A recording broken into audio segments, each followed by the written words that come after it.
ಆರೋಗ್ಯ ಸ್ಥಿತಿ ಬಗ್ಗೆ ಪಾಕಿಸ್ತಾನ ಕಳ್ಳಾಟ ಆಡ್ತಾ ಇದೆ. ದಾವೂದ್ ಇಬ್ರಾಹಿಂಗೆ ವಿಷಪ್ರಾಶನ ವರದಿ ಒಪ್ಪಿಕೊಳ್ತಾ ಇಲ್ಲ ಪಾಕಿಸ್ತಾನ. ವಿಷಪ್ರಾಶನ ಬಗ್ಗೆ ನಿರಾಕರಣೆಯನ್ನು ಕೂಡ ಮಾಡ್ತಾ ಇಲ್ಲ ಪಾಕಿಸ್ತಾನ. ಯಾವುದೇ ಪ್ರಕಟಣೆ ಇಲ್ಲ.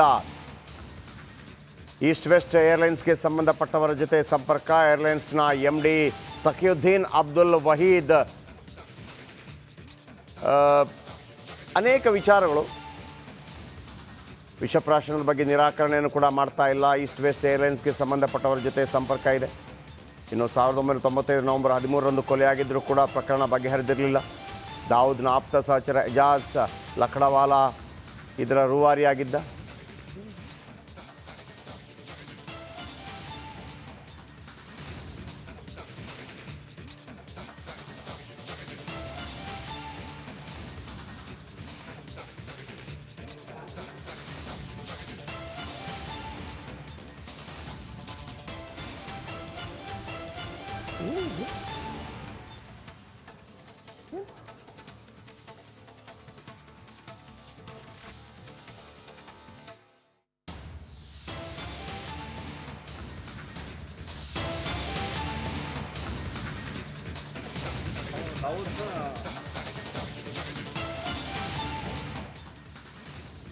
ಹಣಕಾಸು ಹೊಂದಾಣಿಕೆ ಮಾಡೋಕೆ ಸಂಪರ್ಕದಲ್ಲಿದ್ದ ಶಂಕೆ ಇದೆ.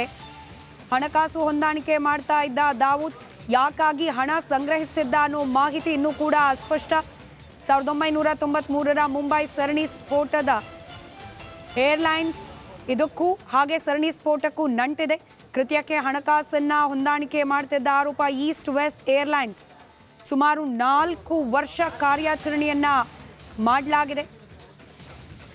1995ರ ನವೆಂಬರ್ 13ರಂದು ತಕಿಯುದ್ದೀನ್ ಅಬ್ದುಲ್ ವಹೀದ್ ಆತನ ಕೊಲೆಯಾಗಿರುತ್ತೆ. ಈ ಈಸ್ಟ್ ವೆಸ್ಟ್ ಏರ್ಲೈನ್ಸ್ನ MD ಅದು ಇನ್ನೂ ಕೂಡ ಬಗೆಹರಿದಿಲ್ಲ. ಈ ಕೊಲೆಯ ಸಂಚು, ಅದರ ಹಿಂದಿದ್ದವರು ಯಾರು, ದಾವೂದ್ಗೂ ಈ ಕೊಲೆಗೂ ಸಂಬಂಧ ಏನು, ಇದೆಲ್ಲ ವಿಚಾರಗಳಿಗೆ ಸಂಬಂಧಪಟ್ಟಂತೆ ಈಗಲೂ ಕೂಡ ಕಾರ್ಯಾಚರಣೆ ಪ್ರಗತಿಯಲ್ಲಿದೆ. ಇದೆಲ್ಲದರ ನಡುವೆ ದಾವೂದ್ಗೆ ವಿಷಪ್ರಾಶನ ಆಗಿದೆ ಅನ್ನೋ ಮಾಹಿತಿ. ಆದರೆ ಇದರ ಬಗ್ಗೆ ಈಗಲೂ ಕೂಡ ಅಧಿಕೃತವಾಗಿ ಪಾಕಿಸ್ತಾನದಿಂದ ಮಾಹಿತಿ ರವಾನೆ ಆಗಿಲ್ಲ.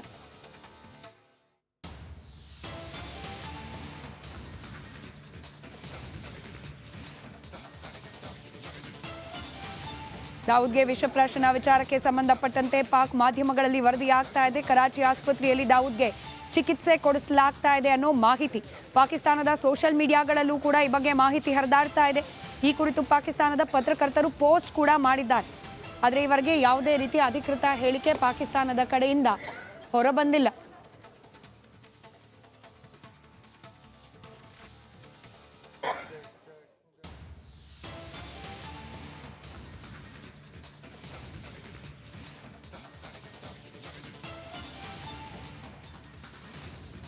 ಮೋಸ್ಟ್ ವಾಂಟೆಡ್ ಕ್ರಿಮಿನಲ್ಗಳ ಪಟ್ಟಿಯಲ್ಲಿ ಭೂಗತ ಪಾತಕಿ ದಾವೂದ್ ಹೆಸರು ಮುನ್ನೆಲೆಯಲ್ಲಿ ಇರ್ತಕ್ಕಂಥದ್ದು.